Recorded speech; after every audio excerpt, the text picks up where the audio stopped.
नमस्कार, आप देख रहे हैं सर्च आउट न्यूज और मैं हूं आपके साथ योगेश गौड़। आइए शुरू करते हैं खबरों का सिलसिला।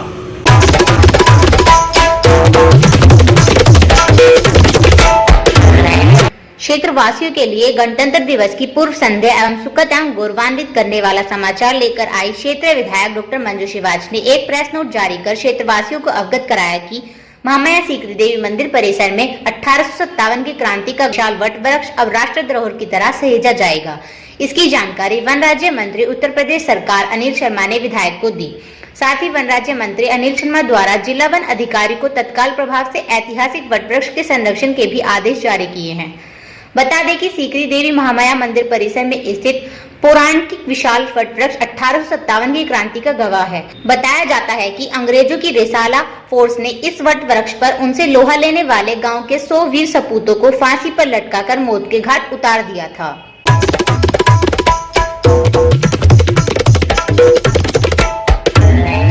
मोदीनगर में शासन ने डेवलपमेंट चार्ज में भारी कटौती कर दी है। इसकी जानकारी क्षेत्रीय विधायक डॉक्टर मंजू शिवाज ने देते हुए बताया कि पूर्व में जीडीए द्वारा मोदीनगर में डेवलपमेंट चार्ज के रूप में करीब 2500 रुपए वसूले जाते थे, लेकिन उनके विधायक बनने के बाद शासन में इस संबंध में डेवलपमेंट चार्ज कम किए जाने हेतु एक प्रस्ताव भेजा गया था, जिसके बाद उनके द्वारा किए गए अथक प्रयासों के मद्देनजर शासन ने मोदीनगर में डेवलपमेंट चार्ज घटाकर 1200 रुपए कर दिया है।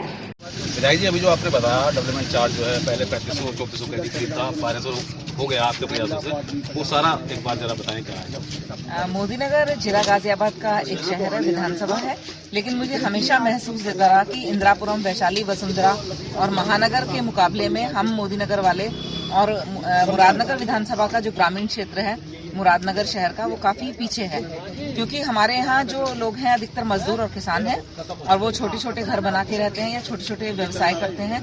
उसके लिए वो चाहे होटल बनाए चाहे बैंकेट हॉल बनाए, वो सब छोटे छोटे होते हैं।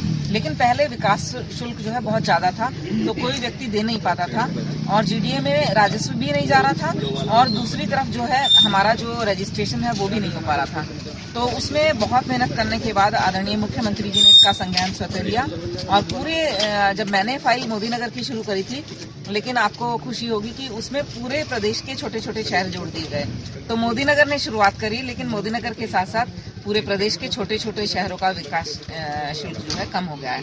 अब मोदीनगर का 1200 रुपए प्रति वर्ग मीटर हो गया है। तो हमारे घरों के भी नक्शे बनेंगे, व्यवसायिक संस्थानों के भी बनेंगे, बैंकेट हॉल्स के भी बनेंगे, क्योंकि जीडीए वाले आके परेशान करते थे। और दूसरी तरफ नगर पालिका के पास एक लिमिटेड बजट होता है, तो अब हमारी ये भी वो हो जाएगा कि हम जीडीए के माध्यम से भी कुछ विकास कार्य अपने मोदीनगर शहर में करा सकें। तो मैं सभी को आपके माध्यम से बहुत बहुत बधाई देती हूँ और माननीय मुख्यमंत्री जी को इसके लिए बहुत बहुत धन्यवाद देती हूँ। जी, अभी जैसे आपने बताया कि 1200 हुआ है, जबकि मेरठ जैसा शहर है जो बड़ा है मोदीनगर से काफी, वहाँ 700 रुपये ही है डेवलपमेंट चार्ज। तो इसमें आगे भी आपका प्रयास रहेगा कि उसके इक्वल हो जाए तो और राहत मिल जाएगी लोगों को? जी देखिए, पहला स्टेप ये था कि 3000 से कम हो जाए। अभी इसमें कुछ संशोधन के लिए हम लोग डालेंगे कि जैसे बैंकेट हॉल का उन्होंने जो एक बहुत बड़ा एरिया दिया कि इतने में बैंकेट हॉल बनना चाहिए, या बैंकेट हॉल का कवर्ड एरिया के साथ साथ ओपन एरिया को भी इंक्लूड कर रहे हैं।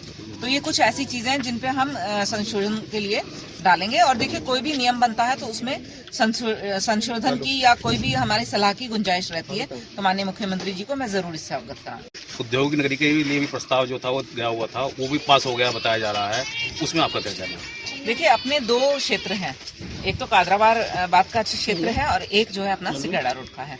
सिकैड़ा रोड का अभी मैंने संज्ञान लिया था, वहाँ की सड़कें बहुत खराब हालत में हैं और जो मुख्य मार्ग है जो चौड़ा होना चाहिए उसका जो नॉर्मल क्राइटेरिया होता है उससे थोड़ा सा कम है, लेकिन उसमें थोड़ा रिलैक्सेशन दे दिया जाए जिससे कि वो एक अच्छी तरह से औद्योगिक क्षेत्र के नाम से ही जाना जाए। दूसरे जो हमारी जमीन है ये औद्योगिक क्षेत्र की, ये खेती की जमीन है। तहसीलदार और एसडीएम के माध्यम से मैंने ये कहा है कि इसको खेती की जमीन से हटा के इसको जो है औद्योगिक क्षेत्र में दर्ज कराया जाए, क्योंकि औद्योगिक क्षेत्र में यदि ये दर्ज हो जाएगा तो हमारे जो व्यापारी भाई बहन हैं उनको इसमें लोन भी मिल जाएगा। तो ये एक सबसे प्रमुख बात है जिसमें मैं लगी हुई हूँ। और ऐसा होने के बाद बहुत सारे बाहर से व्यापारी आएंगे जो यहाँ पे अपनी इंडस्ट्रीज वगैरह लगा सकेंगे। और आपको जानकर हर्ष होगा कि कादराबाद और सिकैड़ा रोड के अलावा जो अपना मोदीनगर का भोजपुर ब्लॉक का केल्हड़ा गांव है उसके साथ जो नाला है गंदा, उसके साथ साथ भी बहुत सारे ऐसे व्यवसाय लग रहे हैं जिसमें कुछ ना कुछ ऐसे बाय प्रोडक्ट्स निकलते रहते हैं। तो निश्चित ही मोदी नगर का जो गिरावट आ गई थी पिछले 25 सालों में, उद्योग नगरी से बहुत उसका ग्राफ नीचे गिर गया था। तो मुझे लगता है कि अब माननीय मुख्यमंत्री योगी आदित्यनाथ की उपस्थिति से और उनके प्रयत्नों से ये शहर पुनः उद्योग नगरी का दर्जा हासिल करेगा। विधायक जी, एक समस्या है सबसे बड़ी देखने की मिलती है, जो ट्रांसपोर्ट नगर नहीं है यहाँ पे। तो उसमें क्या है कि आपने भी देखा होगा, रोड के दोनों तरफ जो है जो भारी वाहन है और हल्के वाहन है वो खड़े रहते हैं, उससे अतिक्रमण फैलता है और जाम की समस्या बनी रहती है। पहले ही ऑलरेडी हम जाम की समस्या झेल रहे हैं, तो उसमें आपका क्या प्रयास है ट्रांसपोर्ट नगर? अभी देखिए, ट्रांसपोर्ट नगर के लिए मैं ये आपको बोलूं कि मैंने कोई जमीन चिन्हित कर लिया, मैं वहाँ पे ये कर रही हूँ, तो ऐसा नहीं है। लेकिन जैसे ही ये सड़क चौड़ी होंगी, एक तो जो ट्रैफिक मेन हमारा जो हैवी ट्रैफिक है वो मेरठ डासना रोड पे डाइवर्ट हो जाएगा, तो निश्चित ही सड़कों पे हमें राहत मिलेगी।